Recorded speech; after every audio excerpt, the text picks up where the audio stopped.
Gloria a Dios. Qué bueno es estar en su presencia. Dice la palabra que los ángeles contemplan su hermosura.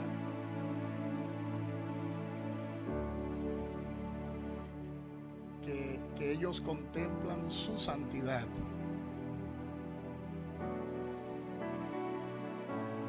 O sea, que cuando nosotros contemplamos su hermosura,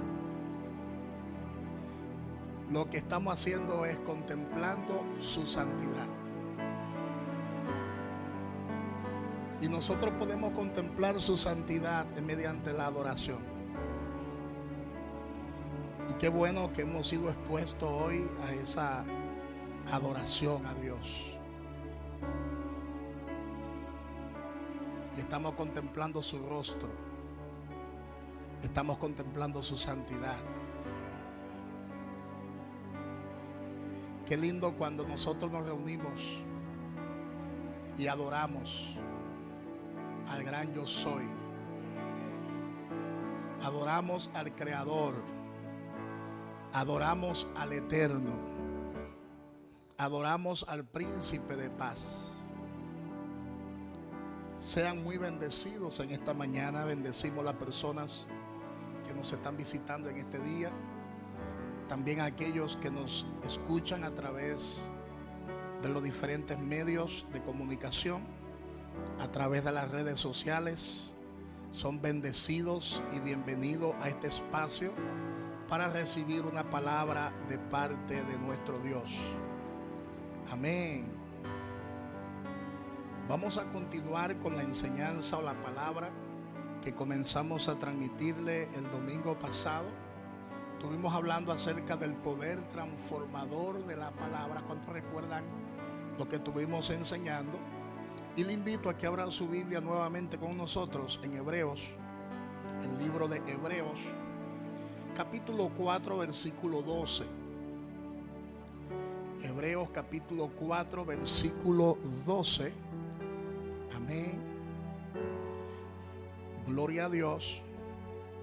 Y la palabra de Dios la leemos en el nombre de Dios el Padre, Dios el Hijo y Dios Espíritu Santo.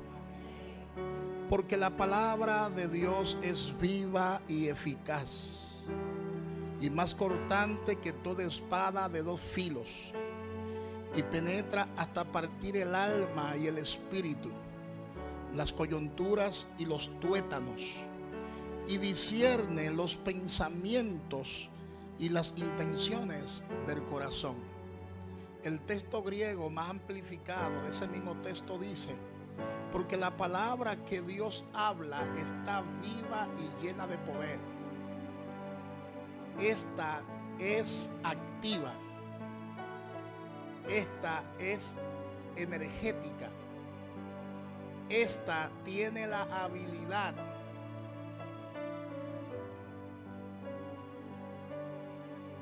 de una espada mucho más cortante que toda espada de dos filos.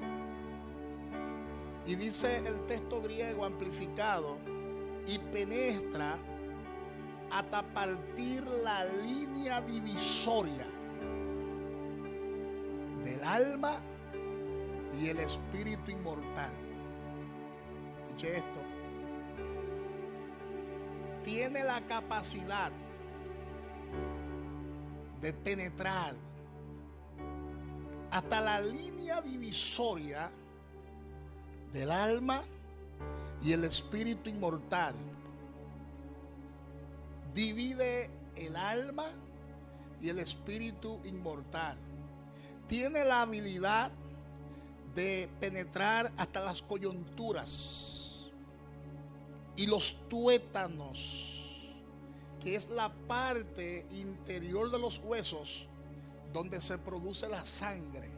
Y la palabra tiene tanto poder que tiene la capacidad de penetrar hasta ahí, hasta los tuétanos de los huesos.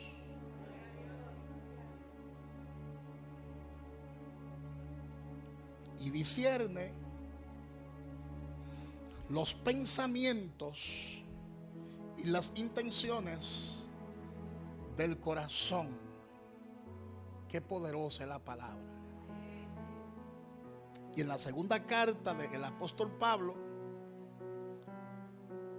a Timoteo, segunda de Timoteo, capítulo 3, versículos 16 y 17, la palabra dice: toda la escritura es inspirada por Dios y útil para enseñar. Diga conmigo: para enseñar, para redarguir. Repita: para redarguir, para corregir, para instruir en justicia, a fin de que el hombre de Dios sea perfecto, enteramente preparado para toda buena obra.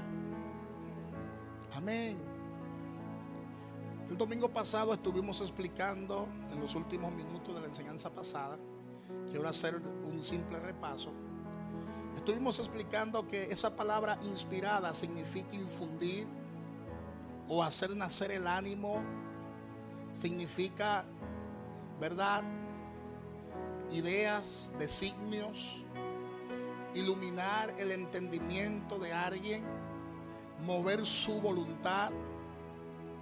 De manera que cuando hablamos de inspiración, estamos hablando de la palabra teumateutos, del griego, que significa exhalar aliento, dar aliento.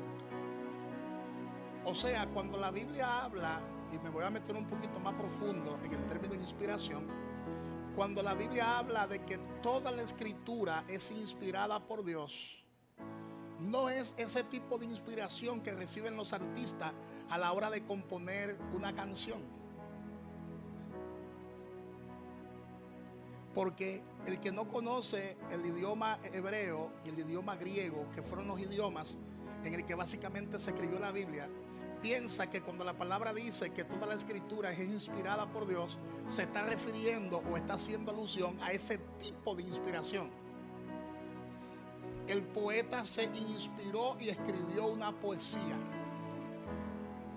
El artista se inspiró y compuso una canción.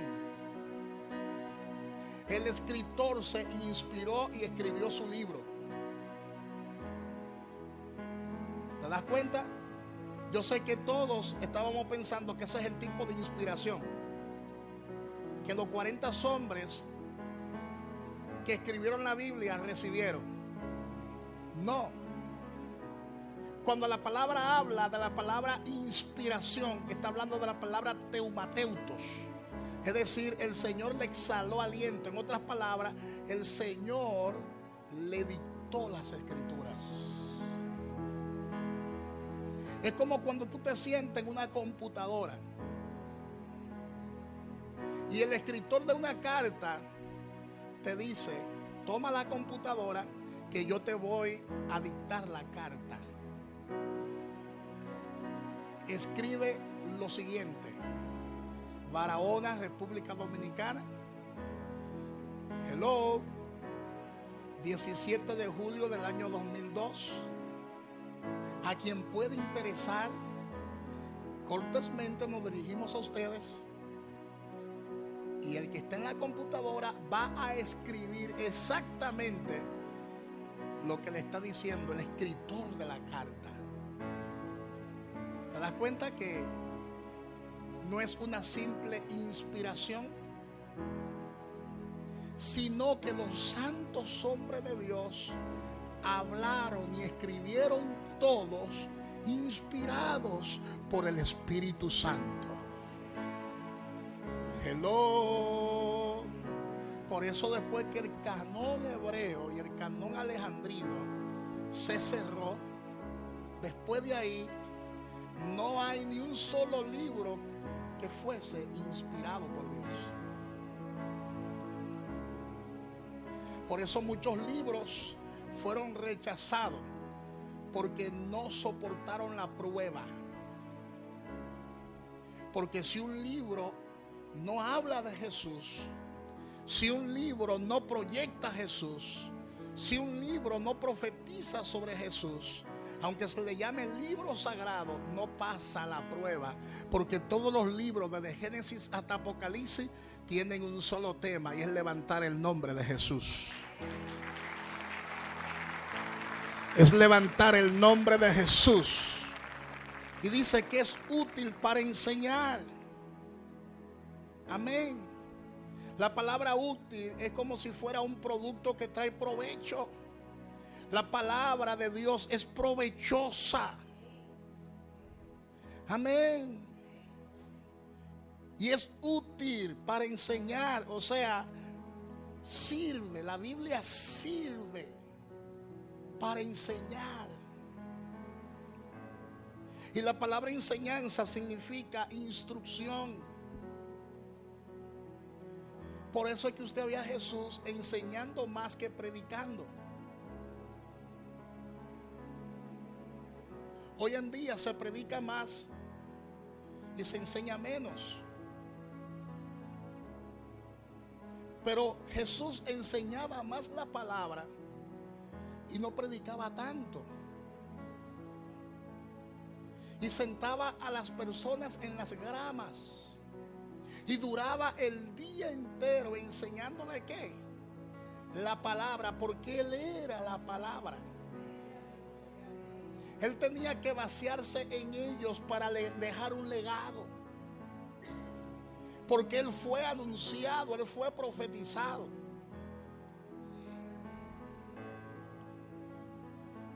Los hombres de Dios hablaron de Él, porque Dios se mantuvo por mucho tiempo buscando un hombre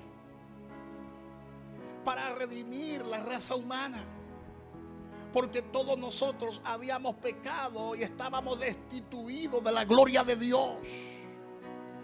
Estábamos sin salvación, estábamos sin esperanza, porque nuestros primeros padres fracasaron, pecaron, desobedecieron a Dios. Y el pecado vino a ser hereditario.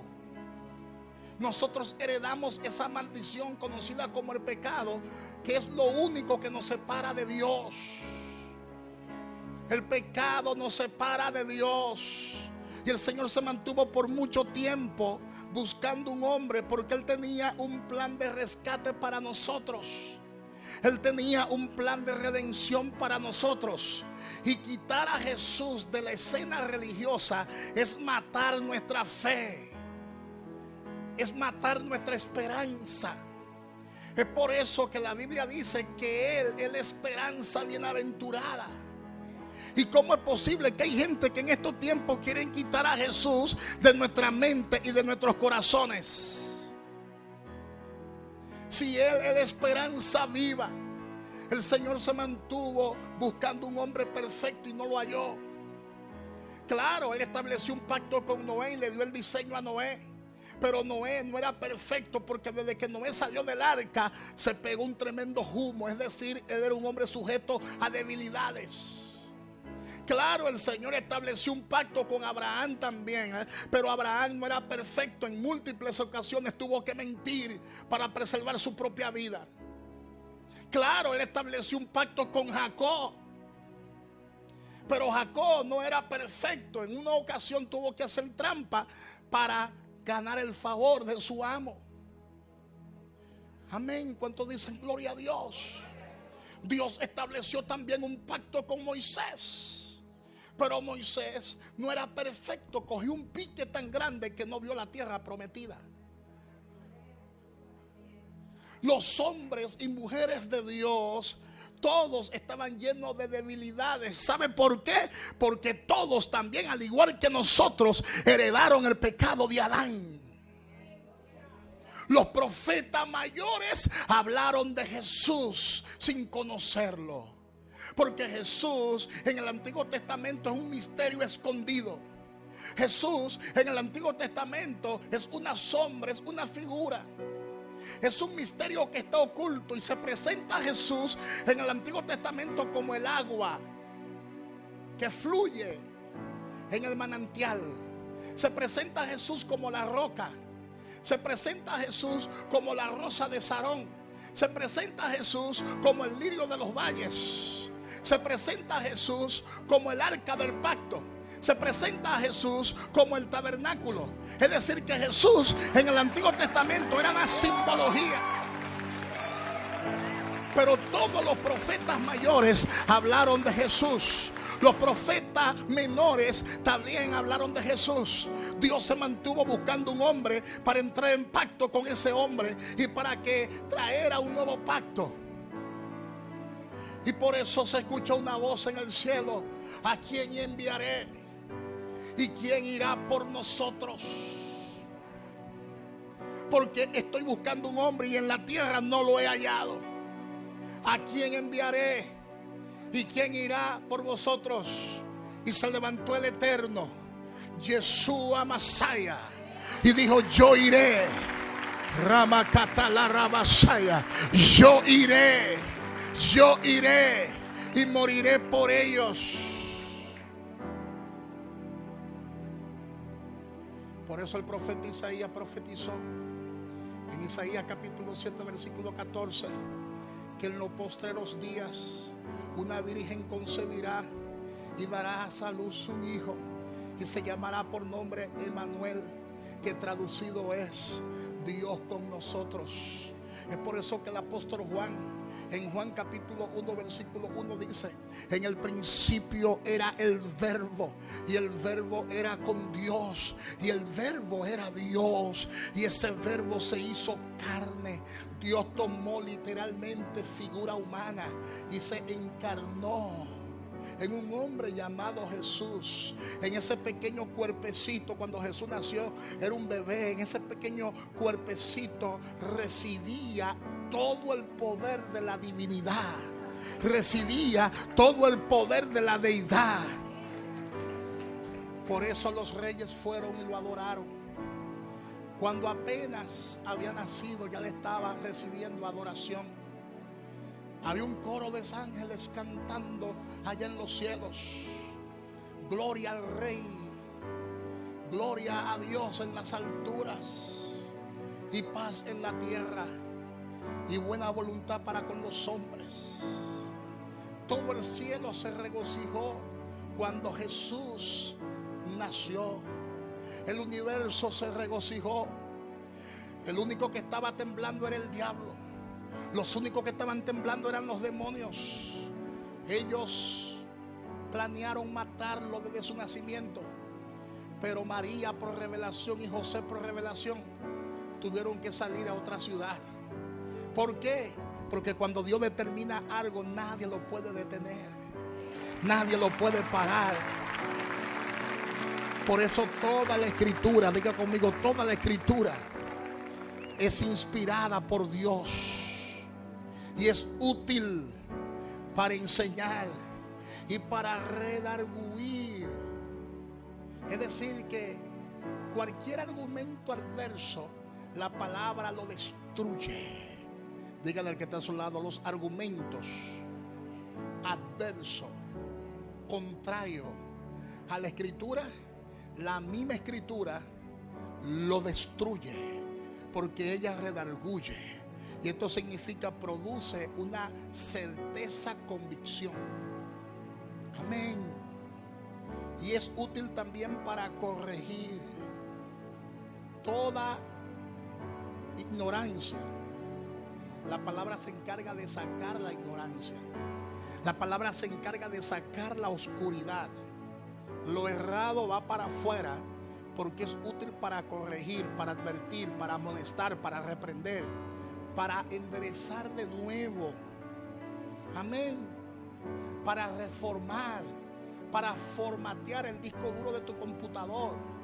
La palabra lo que hace es que te codifica, te saca esas viejas enseñanzas y esas estructuras mentales creadas muchas veces por las universidades, creadas muchas veces por un sistema satánico y corrompido que quiere meterte en la cabeza de que Dios no es real, que quiere meterte en la cabeza de que Dios no existe. Si tú quieres saber si Dios existe, aparte de las escrituras, entonces cree las escrituras. Porque si tú no crees las escrituras, Él no se te va a revelar. Porque si tú no crees las escrituras, significa que tu corazón está engreído y está endurecido. Y por lo tanto, cuando la persona tiene el corazón engreído y entenebrecido, la Biblia dice que no puede recibir revelación, porque el corazón está entenebrecido. Y la gente entonces es fácil caer en una doctrina de error. ¿Cuántos dicen gloria a Dios? ¿Cuántos dicen gloria a Dios? En estos últimos tiempos hay muchas personas usando los medios de comunicación que tienen el corazón entenebrecido y hasta están negando la existencia de Dios.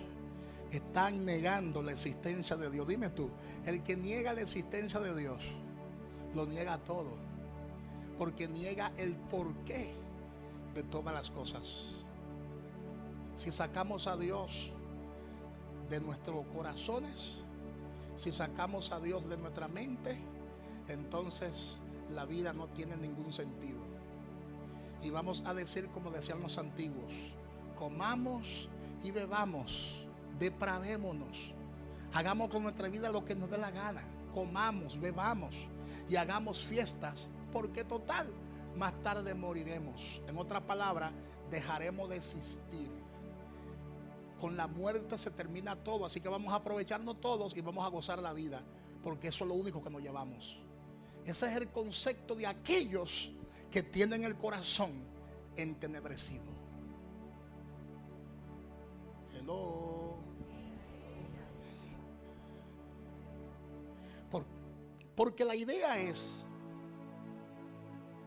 sacar a Dios del corazón, sacar a Jesús del corazón.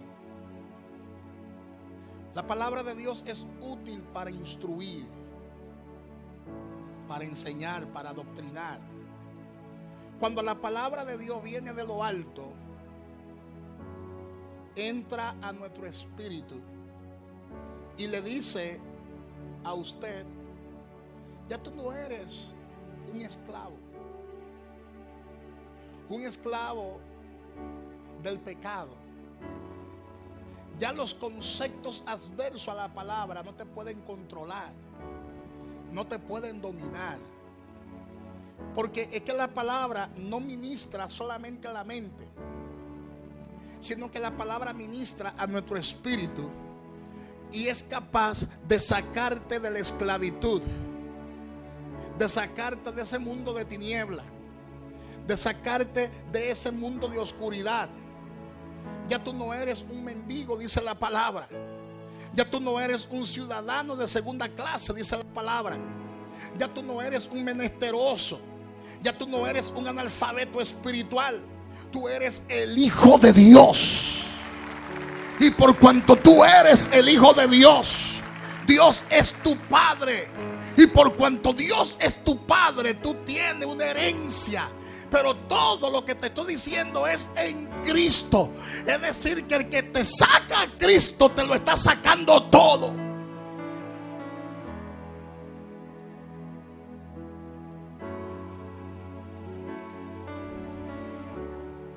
Así que dígale al que está a su lado: no permitas que nadie saque a Jesús de tu mente y de tu corazón.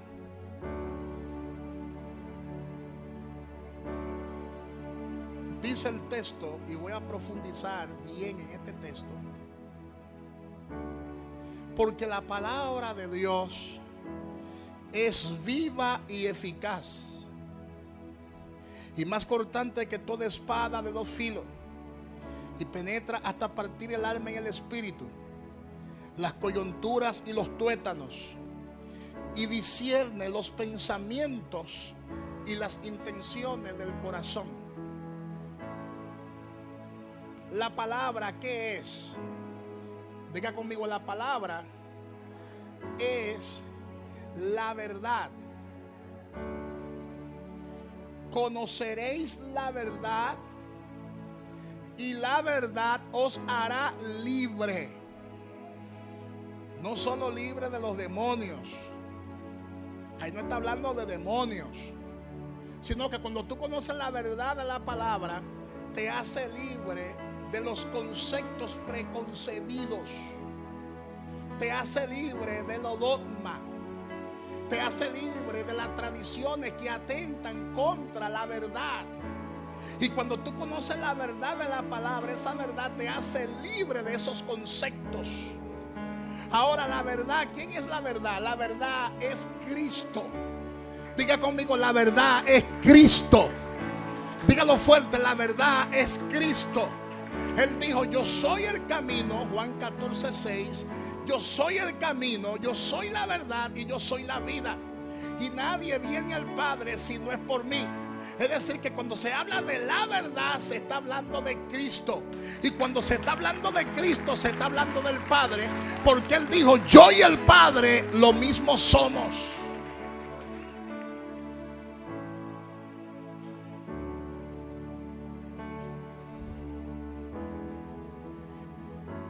Y digo todo esto porque aquí en la República Dominicana hay un montón de comunicadores que saben de todo.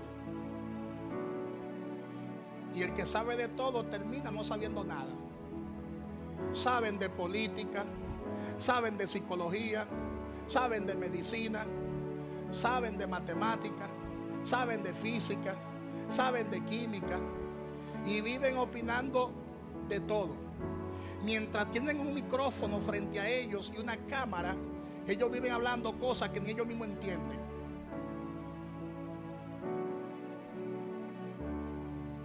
Pero la mayoría de comunicadores inconversos no tienen la revelación de la palabra para hablar de la palabra.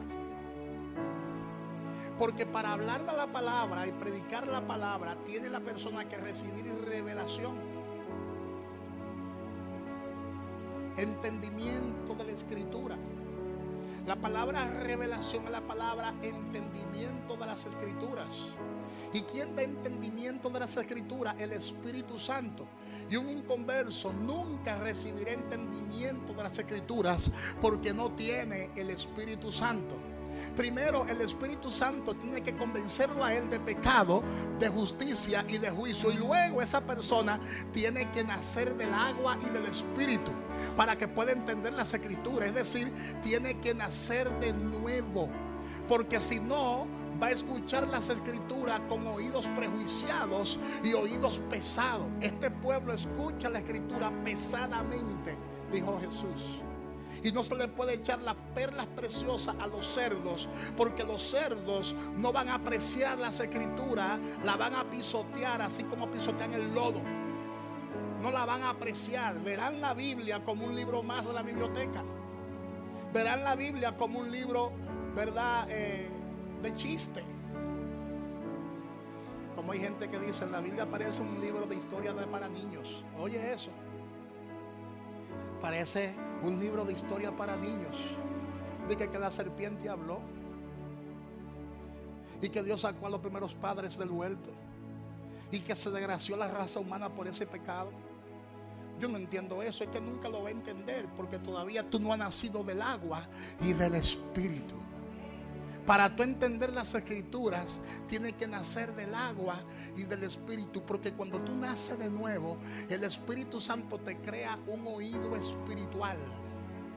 Y todo entonces tú comienzas a discernirlo espiritualmente. Dice el apóstol Pablo, acomodando lo espiritual a lo espiritual.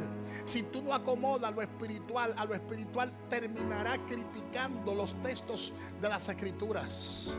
Terminará confundiéndote. Terminará negando tu fe. Dice Pablo que debemos acomodar lo espiritual a lo espiritual. Pero si tú no eres espiritual, ¿cómo tú acomodarás lo espiritual a lo espiritual? Si tú lo que eres un carnal. La mente humana, la mente natural, no puede entender las escrituras.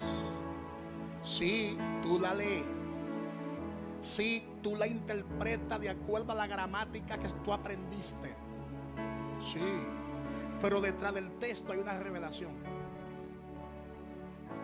Detrás de cada versículo hay una profundidad de Dios. Dígale al que está a su lado, detrás. Dígalo, detrás de cada versículo hay una profundidad muy fuerte de parte de Dios. ¿Te das cuenta? Entonces, cuando la persona nace de nuevo, ese oído espiritual le crece, se le desarrolla, y entonces las personas comienzan a oír la palabra, no solo a escucharla, sino a oírla. Y esto trae como resultado fe. Fe, diga conmigo, fe. Fe. La fe viene por el oír. ¿El oír qué? ¿El oír qué? La palabra de Dios. Así que dígale al que está a su lado, no quite a Jesús del centro, porque entonces va a perder de vista la fe. Va a perder de vista el propósito. Escuche bien lo que le voy a enseñar ahora. Hay personas que vieron la palabra encarnada, vieron a Jesús con sus propios ojos y no creyeron en él. Por eso la misma escritura dice: bienaventurado los que creen sin ver. ¿Cómo es posible que nosotros creamos si no hemos visto? Hemos creído por la revelación que hemos recibido. Hello. Por eso hemos creído. Pero hay personas en este tiempo que después de haber creído, ya no están creyendo igual. Sobre todo después de la pandemia, hay muchas personas que han renunciado al ministerio. Hay muchas iglesias que se han cerrado. Hay muchas personas que han cambiado de fe. De ser cristianos evangélicos, ahora son rabinos. Ahora están judaizando. Están metiendo el judaísmo en la iglesia. Pastor, ¿y qué significa eso? Meter el judaísmo en la iglesia. O quitar a Jesús. Quitar la figura de Jesús para entonces creer solamente en Yahweh. Se ve como algo sencillo, pero no lo es. Eso es una aberración. Esa es una apostasía. Eso es una herejía. Entonces, en el tiempo de Jesús, muchos se devolvieron y no creyeron en él. No creyeron a la verdad. Porque en la verdad es que está la salvación. En ningún otro hay salvación. Solo en Cristo Jesús hay salvación. Eso es básico. Solo en Cristo hay salvación. Fuera de Jesús no hay salvación.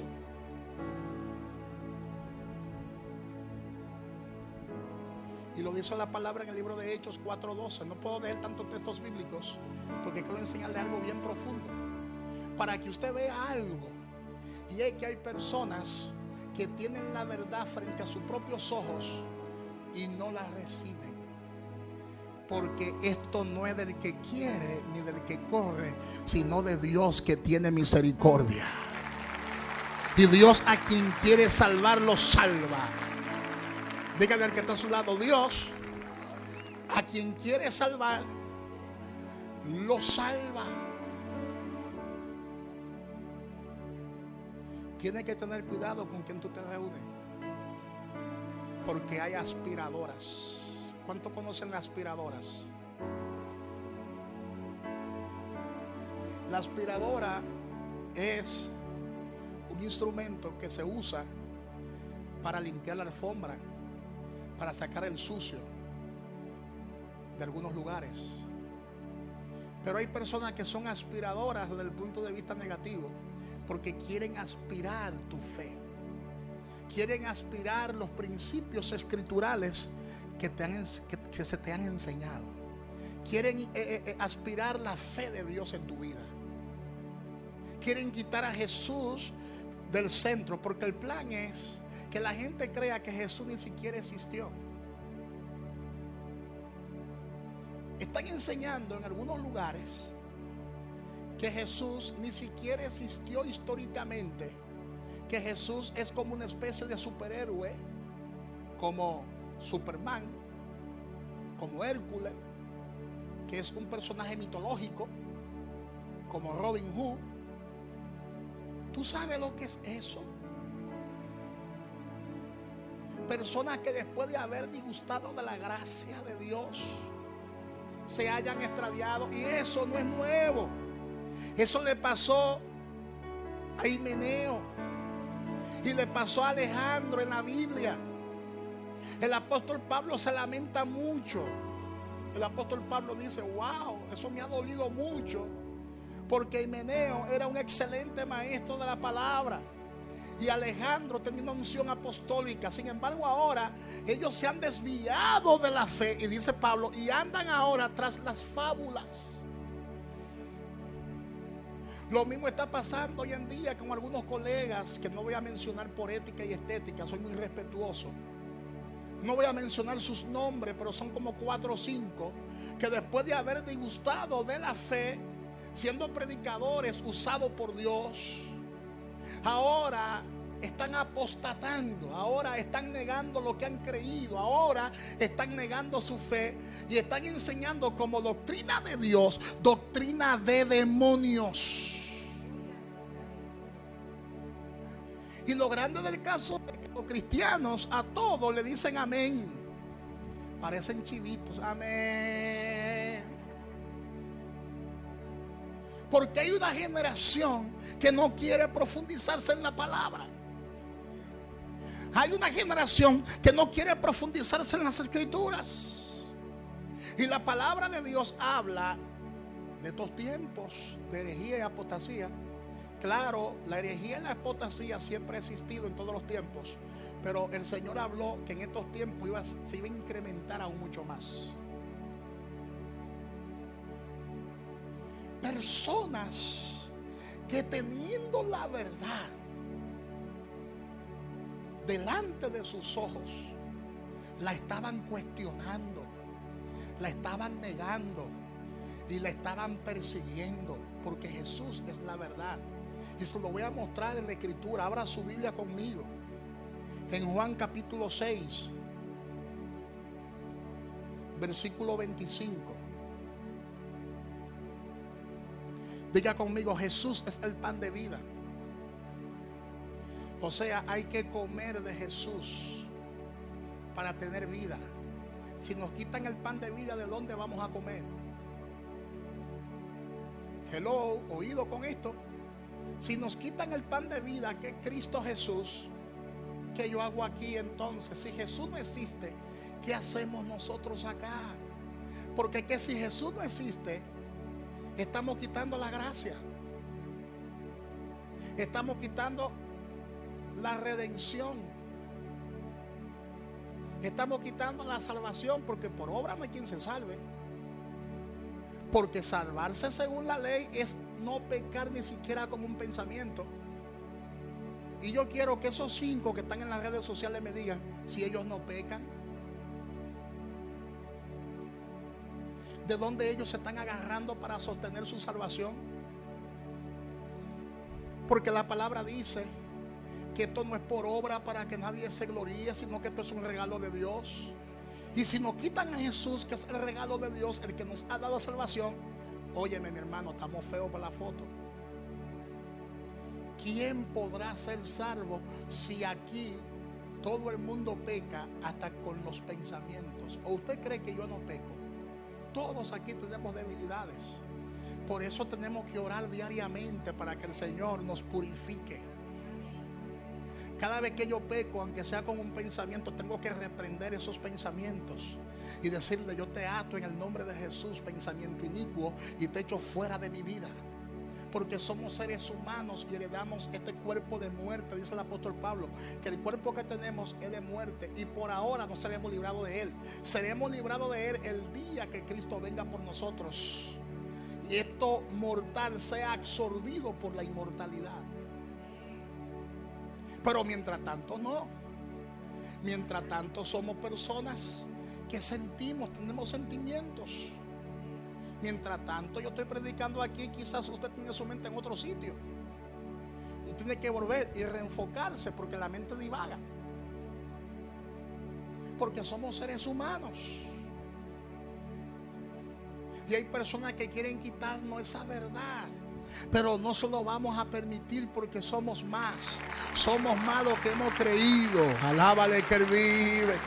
Y que Dios tenga misericordia de esa gente que están desviando de la verdad al pueblo de Dios. Teniendo la verdad al frente, la negaron. Teniendo la verdad al frente, esos judíos que tú estás defendiendo hoy, negaron la verdad. Hace más de 2000 años. Esos judíos con la barba blanca, que tenían la Torá, que escudriñaban los libros de Moisés, pero que el corazón de ellos está como el tuyo, estaba entenebrecido, teniendo la verdad al frente, teniendo el pan de vida al frente, lo cuestionaron. Mira lo que dice la Escritura. Juan 6, 25 en adelante. Y hallándole al otro lado, ¿están ahí conmigo? Y hallándole al otro lado del mar, le dijeron: Rabí, ¿cuándo llegaste acá? Respondió Jesús y le dijo: de cierto os digo,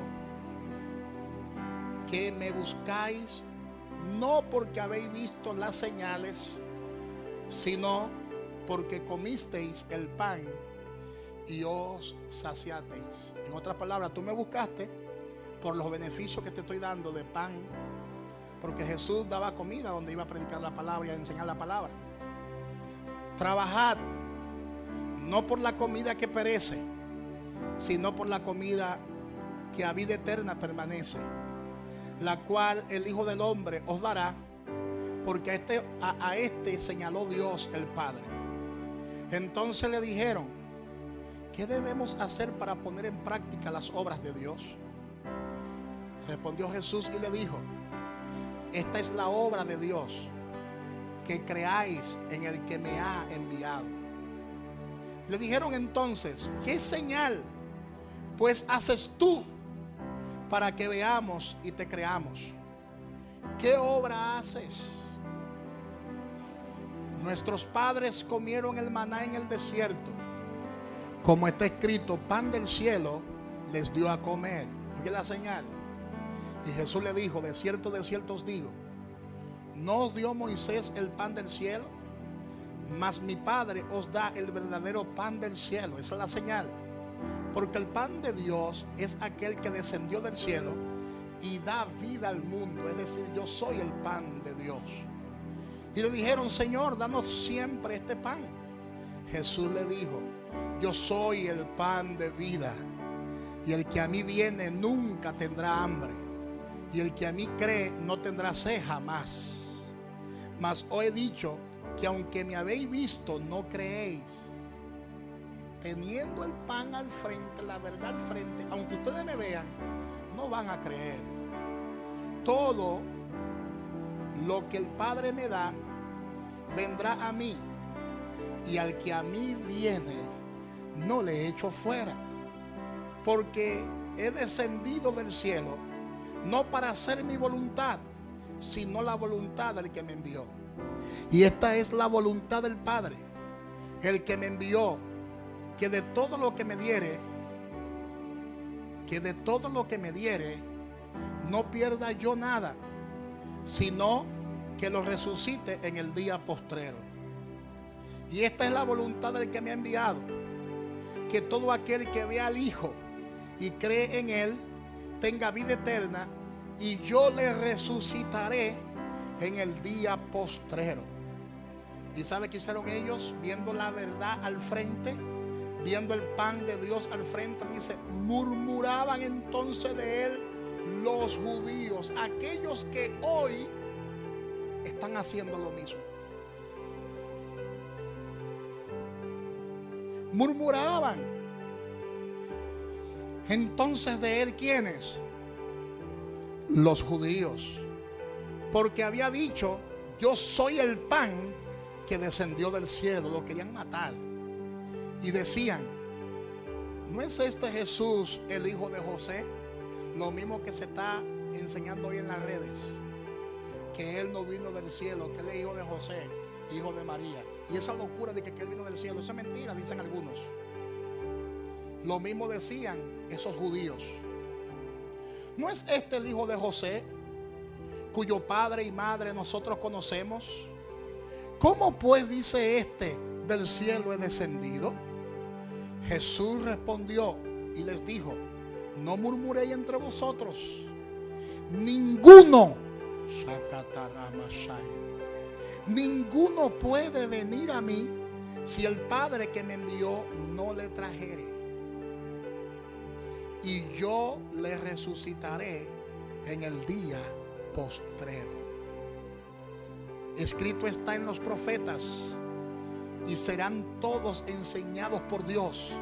Así que todo aquel que oyó al Padre y aprendió de Él, viene a mí.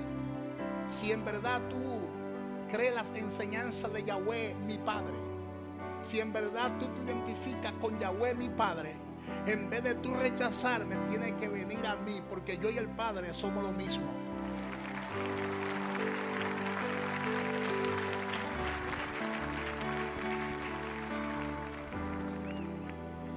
Versículo 46. No que alguno haya visto al Padre, sino aquel que vino de Dios, este ha visto al Padre. De cierto os digo, el que cree en mí tiene vida eterna. Yo soy el pan de vida. Vuestros padres comieron el maná en el desierto y murieron. Este es el pan que descendió del cielo, para que el que de él come no muera. El que de mí come no va a morir, dice Jesús. Yo soy el pan vivo que descendió del cielo. Si alguno comiere de este pan, vivirá para siempre. Y el pan que yo daré es mi carne, la cual yo daré por la vida del mundo. Entonces los judíos contendían entre sí diciendo: ¿cómo puede este darnos a comer su carne?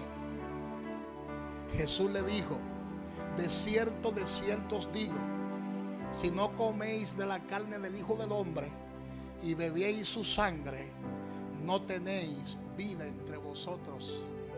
Eso a ellos lo desbarató, porque para el judío la sangre es inmundicia y la carne también.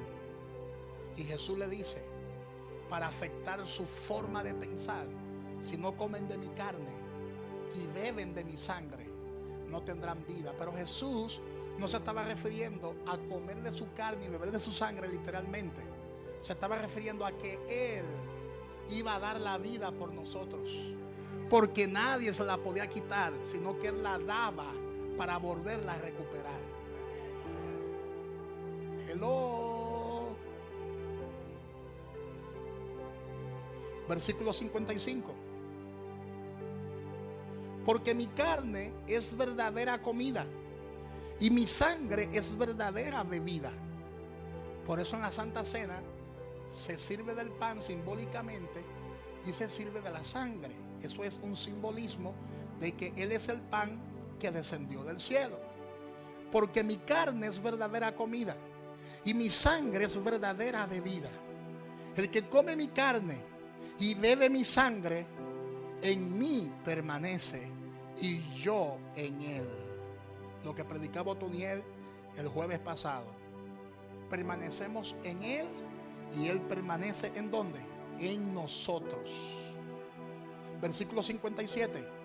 Como me envió el Padre viviente y yo vivo por el Padre, asimismo el que me come, él también vivirá por mí. Este es el pan que descendió del cielo, no como vuestros padres comieron el maná y murieron. El que come de este pan vivirá eternamente. Estas cosas dijo en la sinagoga, enseñando en Capernaum. Pero oye la reacción ahora, que es la misma reacción de aquellos que hoy en día se creen rabinos. Es la misma reacción de aquellos que hoy en día se visten como los rabinos y se dejan crecer la barba. Que rabinos no son. ellos se han autotitulado en rabinos y tienen de que doctorado en ciencias hebreas. Oye eso, doctorado y maestría en ciencias hebreas. Tengo un mensaje de parte de Dios. Si no reflexiona a tiempo y cambia tu postura teológica, con todo y ciencia hebrea te vas a perder.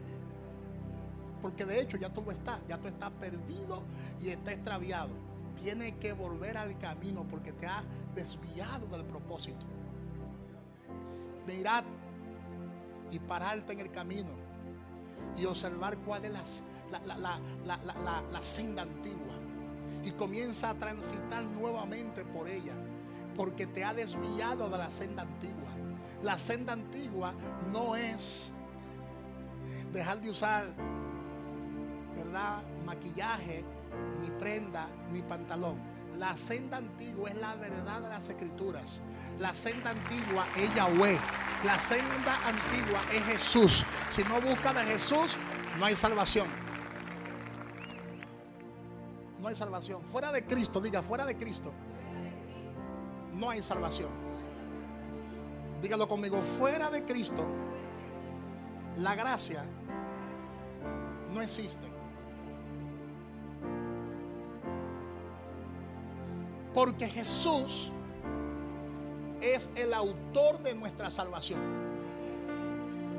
Y la salvación la recibimos por regalo de Dios, por gracia de Dios.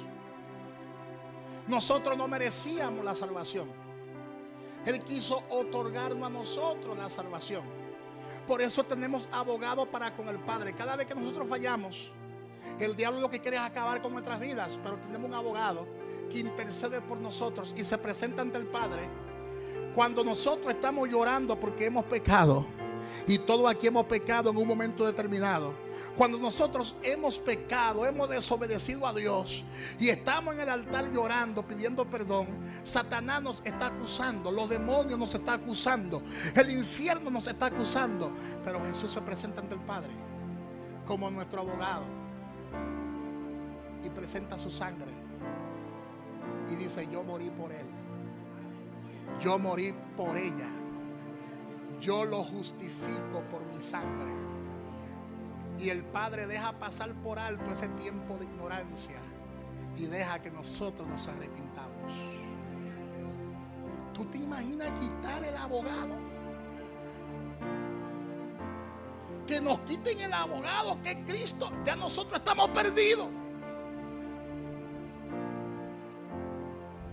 Ya en nosotros no hay salvación. Aunque nos vistamos como un judío, con la barba larga, con un turbante, y andemos en sandalia como andó Jesús, no hay salvación en nosotros. Porque la salvación se encuentra en Cristo Jesús. Dígale al que está a su lado: no te dejes engañar del diablo. La salvación está en Cristo Jesús. Gloria a Dios. Pero quieren meter en la iglesia ese sistema de incredulidad. Oye bien lo que dice el versículo 60. Si usted hasta ahora se ha espantado, se va a espantar mucho más ahora.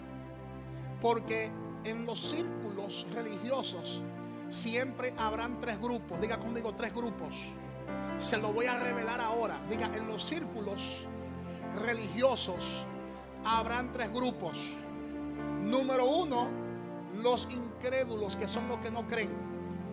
Siempre en una iglesia habrán dos o tres que no creen, pero se congregan, pero no creen.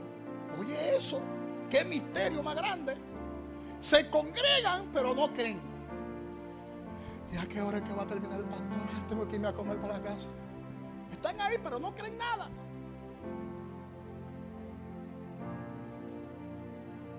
Ese es el primer grupo, los incrédulos. El segundo grupo son los creyentes, los que creen. ¿Cuánto han creído? Los que creen saben dónde están y hacia dónde van. Los que creen saben dónde están parados y saben que están parados en la roca inconmovible que es Cristo Jesús. Y aunque soplen los vientos, su casa permanece en la roca que es Cristo Jesús. No lo mueve nadie. Ni huracanes, ni temblores, ni tsunami. Porque tus pies están anclados en la roca que es Cristo Jesús. Pero falta un tercer grupo. Ya mencionamos dos de ellos que están en todas las iglesias, en todas, incluyendo esta. Mencioné a los incrédulos, que son los que no creen. Mencioné a los creyentes, que son los que creen y los que crecen en el reino de Dios. Y el tercer grupo es el grupo de los diablos. Gloria a Dios. ¿Cuál es el tercer grupo? Los diablos. Y lo grande del caso es que estos tres grupos, escuche bien, estos tres grupos estaban en la congregación que estaba pastoreando Jesús. Porque quien estaba enseñando en la sinagoga no era el pastor Kelvin Figuereo. Quien estaba enseñando en la sinagoga no era el pastor Montaner, por mencionar un nombre. No.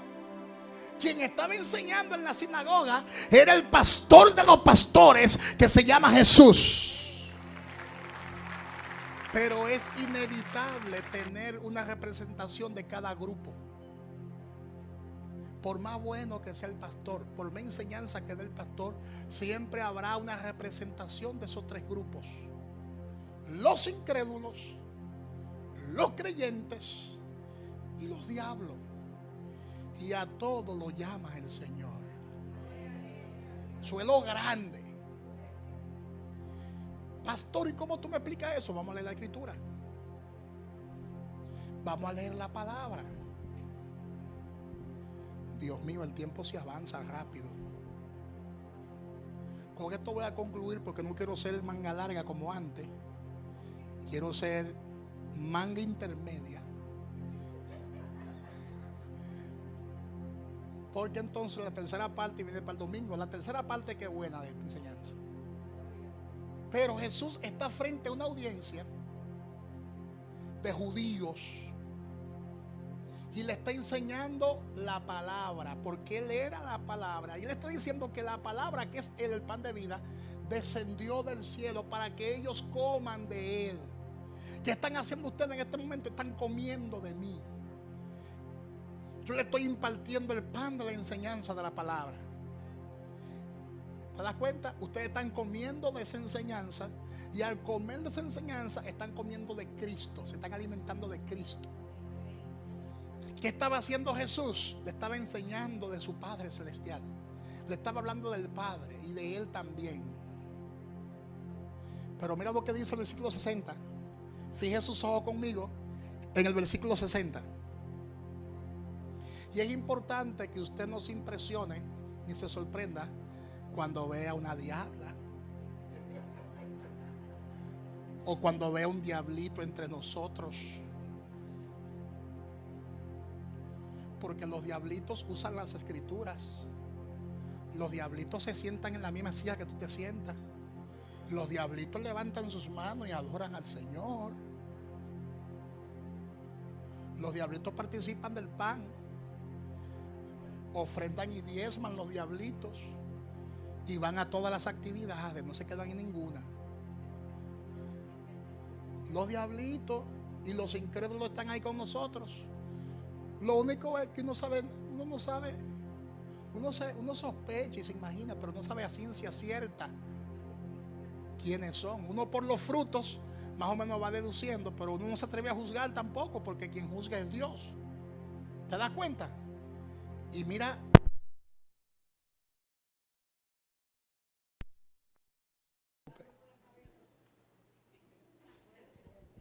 hoy es el día.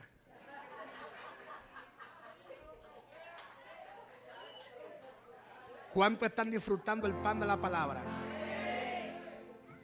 Vamos ahora a identificar los tres grupitos que le acabo de mencionar. Juan 6:60 dice. Juan 6:60 dice, ¿están ahí conmigo? Al oírlas, o sea, al oír toda esta enseñanza, muchos de sus discípulos dijeron: dura es esta palabra, ¿quién la puede oír? Sabiendo Jesús en sí mismo que sus discípulos murmuraban de esto, les dijo: ¿esto os ofende?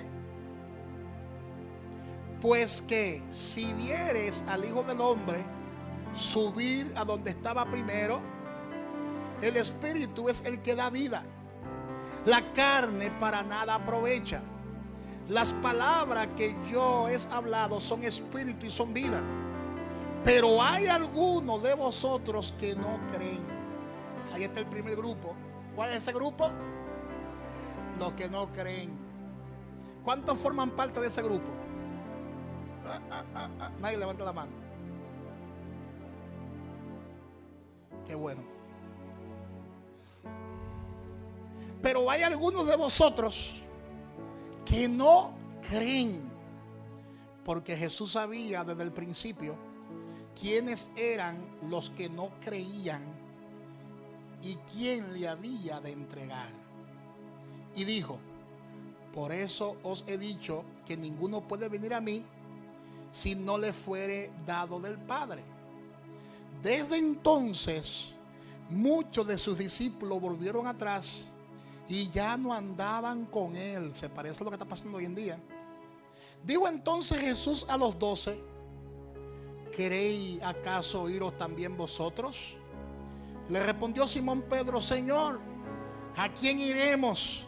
Tú tienes palabras de vida eterna, y nosotros hemos creído. Segundo grupo, los que creen. Diga, los que creen. Los que creen. ¿Y nosotros qué? Y conocemos que tú eres el Cristo, el Hijo del Dios viviente.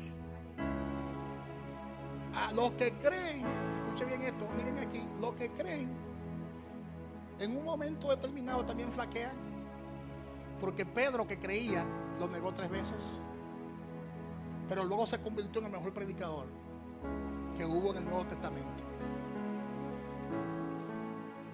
¿A qué grupo tú perteneces? ¿Al grupo de los incrédulos o al grupo de los creyentes? ¿Qué grupo falta? El de los diablitos, ¿verdad? Versículo 70. Jesús les respondió: ¿no os he escogido yo a vosotros los 12? ¿Y uno de vosotros es diablo? ¡Ay! ¡Uy, uy, uy, uy, uy, uy, uy! Versículo 71. Hablaba de Judas Iscariote, hijo de Simón, porque este era el que le iba a entregar y era uno de los 12. O sea, los diablitos siempre están en el círculo íntimo de Jesús. Un pastor una vez enseñó que de cada 12 creyentes hay un diablo. Es decir, que si en una iglesia hay 200 miembros, hay unos cuantos diablitos ahí.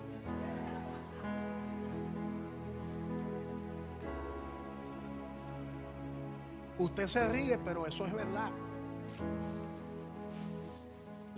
Personas que todo el tiempo están negando a Jesús. Y personas, los diablos son más peligrosos. Mira por qué. Porque los diablos están cerca del líder. No me corra por esto ahora. Pero los diablos están cerca del líder. Comen con el líder. Andan con el líder. Meten el pan en la copa con el líder. Y finalmente salen hablando mal del líder. y lo traicionan. Son Judas. Y los Judas siempre se ahorcan solos. ¿Cuántos dicen amén? ¿Cuántos dicen amén? Él es la palabra, Jesús es la palabra. Hoy le enseñé otro tópico, no hemos llegado todavía a la conclusión de esta enseñanza. Pero es importante que tú entiendas que sin Jesús es imposible vivir. Póngase de pies y dígale al que está a su lado: sin Jesús no hay salvación. Fuera de Cristo no hay salvación, no hay esperanza. Fuera de Jesús no hay vida eterna. En Él está la vida. Él es la luz de los hombres. Fuera de Él no hay salvación. Así que tome la Biblia y diga conmigo: yo creo con todo mi corazón que toda la Escritura es inspirada por Dios. No una parte, toda. No el Antiguo Testamento. Toda la Escritura es inspirada por Dios y es útil para redarguir, para corregir, para instruir en justicia.